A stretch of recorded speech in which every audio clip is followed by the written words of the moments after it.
welcome to Otaku Saga. I'm Zero. I'm DK. And I'm Rizzo, and today on Anime Reaction, we watched the 7th episode of ReLIFE.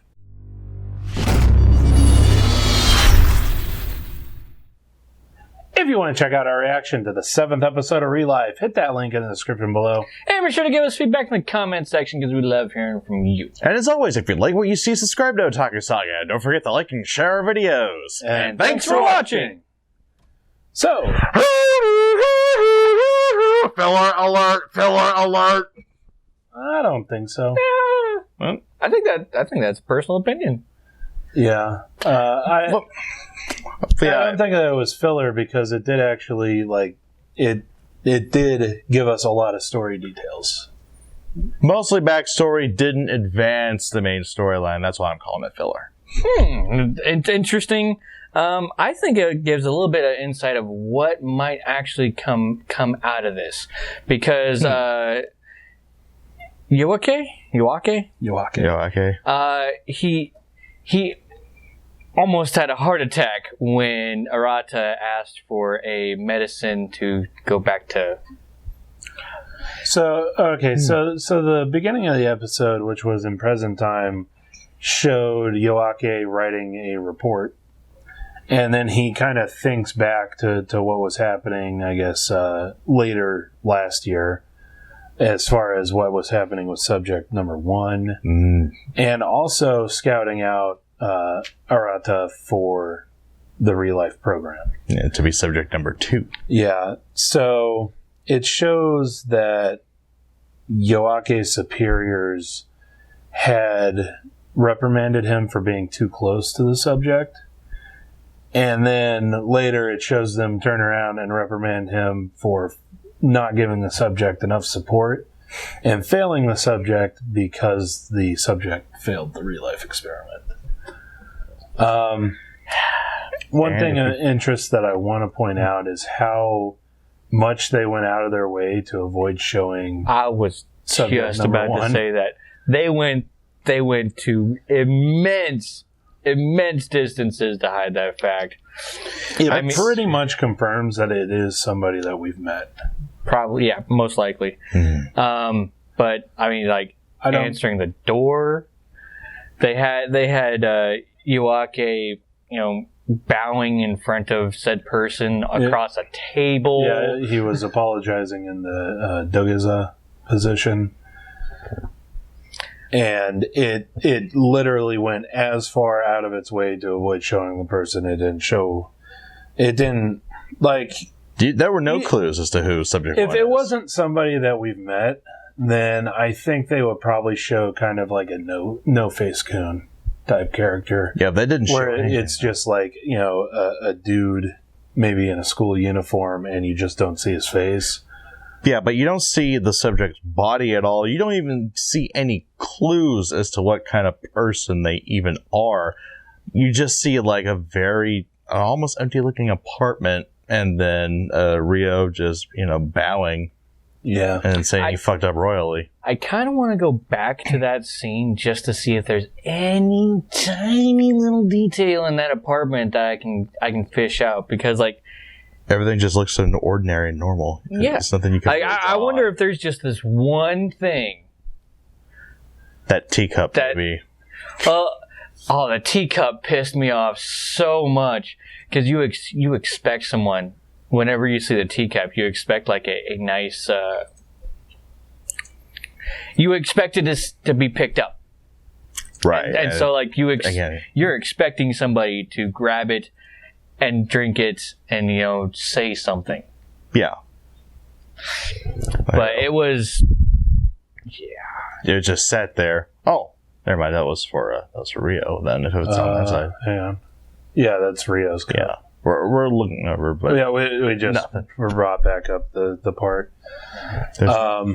Yeah, they went as far out of their way to avoid showing the person as they possibly There's nothing in this part either. I actually got to give him props for this, because normally, say, no face coon would sort of tick me off. But actually deliberately pulling out all the stops to hide the identity of subject 1 does a damn good job in building up suspense. Yep. Yeah. And contrary to what you were attempting to say at the beginning of the discussion, I think that gives rise to a much higher suspense to the future of the story. Okay, can give it that. Yep. The other thing that it showed was On. It showed On a lot. She was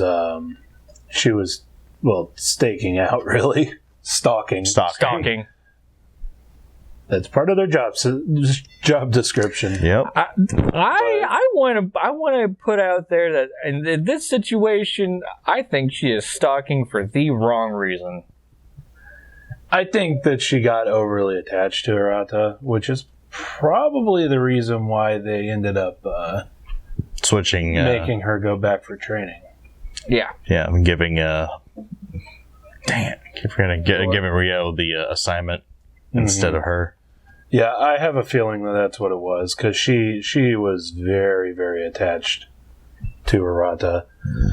But there was also something that I found that was interesting that was said about Arata in a conversation that On and Yoake were having, where she was talking about his social skills and why he's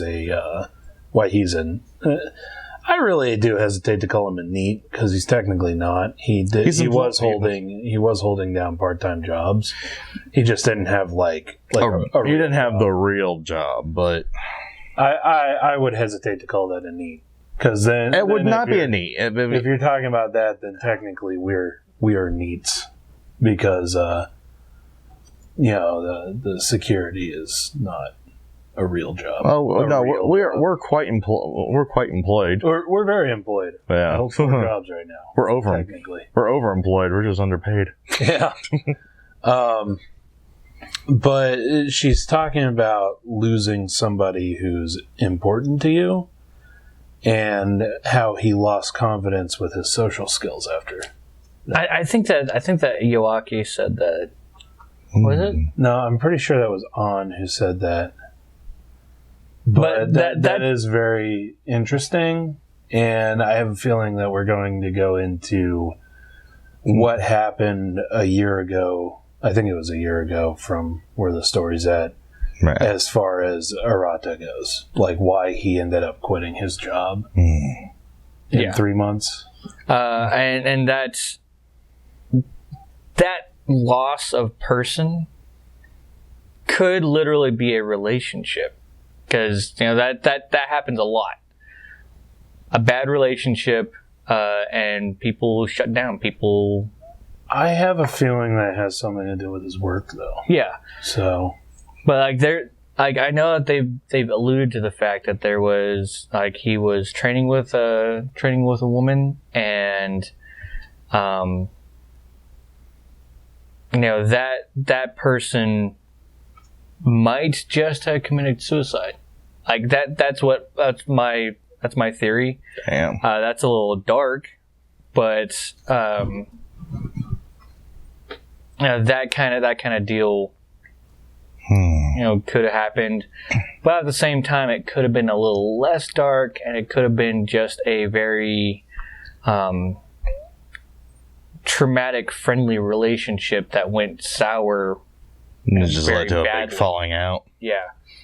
Or the trauma wasn't necessarily the loss of friendship, but how that loss of friendship occurred through other people, because they alluded to the fact that this person was trying her hardest to make it to the top, but there was a lot of people stamping her down. So it could have been other people. So there's a lot of things that are going on here. But there's sort of workplace politics, perhaps. Yep. Yeah, there's a lot of things that are going on here. This is a very, very deep series. It really is, and I could probably go on for hours about Please don't. Just that one little bit of psychology that a relationship can do to your brain. We're not going to go that long. No. Because we're boiling alive. Because our apartment feels like it's about 100 degrees right now. I wouldn't be surprised feels like if I'm it sitting is. in a sauna. Anyway, Smells and everything. It also showed in the episode. It was right after Arata decided to sign the contract for the ReLIFE experiment. Mhm. He asked Yoake for the medicine to turn him back to 27-year-old because he wanted to go quit his job in person, which is admirable, Respectable. I think. Very Definitely. respectable. It's probably what I would do in that situation too. That's how I've quit my jobs. I never quit on the phone. Face to face. There you go. I've only quit the one job though. Such a large sample size. I know, right? I've only had to quit a couple times. I've quit not in person once, and that was because the job that I quit from, the main office was so far away from where I lived. It was it would be unnecessary to waste the resources to drive up there. It was more pragmatic instead of spiteful. Yeah. And the my boss at the time understood that. So, I called, let him know what the situation was and told him that I was quitting. And then I also sent in an email for a formal resignation. So. Yeah, I think whenever I had to quit jobs a couple times because of moving. But I think each time I was able to look at a supervisor or my boss, face to face and kind of explain what's up, shake hands, and then part ways. Yep. It's always a nice thing to do. Yeah. Don't just up and split. Even like we live in California. California is an at-will state. It is perfectly legal for you to just tell your boss, I quit, and leave. Like, there's nothing that they can do about it. It's technically they can't even like if another employer calls in to ask if you work there, if you put that job on a resume, they're technically not allowed to say anything bad about you, even if you did that. Yeah. But it is still a good idea to give like at least a week. Usually 2 weeks is the preferred one. Yeah. Because you never know. You never want to burn those bridges. This has been a public service announcement from Otaku Saga. Ding. Well, it's also one of those things you don't want to regret. And I think that's exactly why Arata did what he did, because he didn't want to go into this experiment. Well, this thing to change his life, to turn his life around, he wanted to go into it with a clean slate. Yep, he didn't want any sort of regrets. Yeah. And that's why he decided to take that medicine. This also introduces a different side of Yoake, because he lied to the company in order to get that medicine. He told the company, I want this medicine so I can become, I can meet Arata as a normal age and show him the younger age at school. I think that's just what he wanted to do. He wanted to do that, but it was unnecessary, I think. However, he's a bit of a troll. Yeah. And he was able to come up with a convincing, pragmatic reason as well. But I wonder what other lengths he'll go through to get similar results. Well, one of the themes we come back to multiple times through this episode was Rio's failure with Subject 1. And this is his major hang-up. So he with Subject 2, obviously, he's out to redeem himself, and he'll probably go to any lengths he can.